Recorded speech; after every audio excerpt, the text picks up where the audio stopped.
Hi, did you ever see The Truman Show 2 years ago? It was a great film, probably one of my favorite films of all time.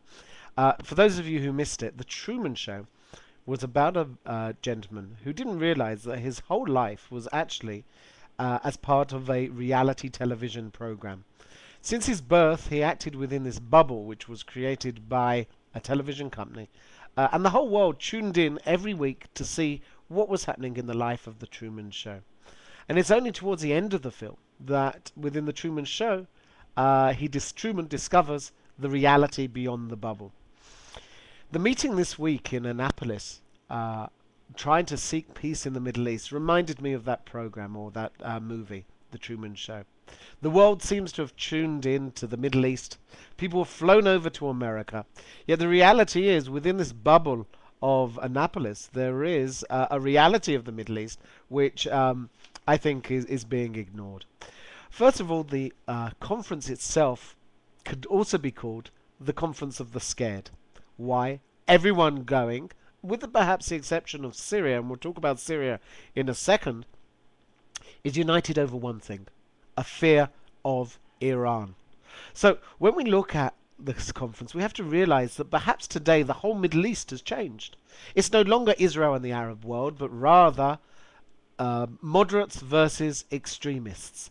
Those people who are willing to sit at negotiating table, even if they can't decide on what to negotiate about, versus the extremists of Hamas and Iran. But the reality on the ground is somewhat more disturbing. First of all, if we have a look, I'm not sure that Abu Mazen or Mahmoud Abbas, the Palestinian president, can actually represent or deliver. Hamas themselves said that he doesn't represent the Palestinian people and has promised a stormy autumn in the Gaza Strip.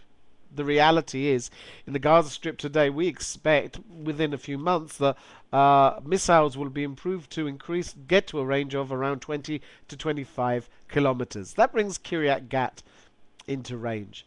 And one of the questions we have to ask ourselves is, how long will it take before Israel is going to be forced to take an operation similar to Operation Defensive Wall that it took place in the West Bank, going back in, using foot soldiers to see where the missiles are coming from and how to stop them. I remind you, we average on something like 5 or 6 missiles coming from the Gaza Strip, Hamas-controlled area, into Israel today. The West Bank itself is not much better. If you listen to a gentleman whose name is Hodari, a leading Israeli commentator, he said Hamas could, in a recent article, Hamas could, if it so wished, and even without the use of armed force, paralyze the functioning of the Palestinian Authority. If Israel gives up land on the West Bank, will Hamas take over? And if not, if Israel does want to give up, what's going to stop them? I remind you that even Fatah is concerned about the threat from Hamas in the West Bank, and they don't seem to have the ability to stop Hamas.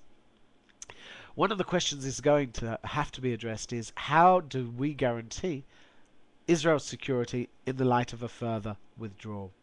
I said I'd mention Syria because I think Syria was an interesting issue.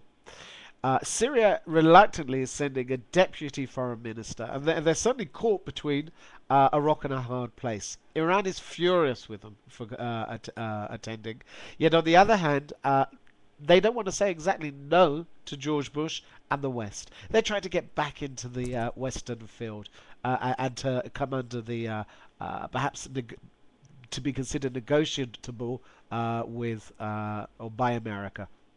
Finally, if we have a look at Lebanon, as we speak, and again, things change so rapidly that by the time you listen to this short episode, we may be out of date. We don't know exactly what's happening with Lebanon. We know Lebanon is at Annapolis, is represented at Annapolis, but they can't agree on who's going to be president. There you could see a civil war breaking out within weeks. We don't know. So there's a lot to gain at Annapolis. There's a lot to lose. But the reality is, the problem is not the reality program of the Truman Show or the Annapolis conference where people sit and people view and hope for joint conferences, declarations at conferences. The real problem is what's outside of that bubble.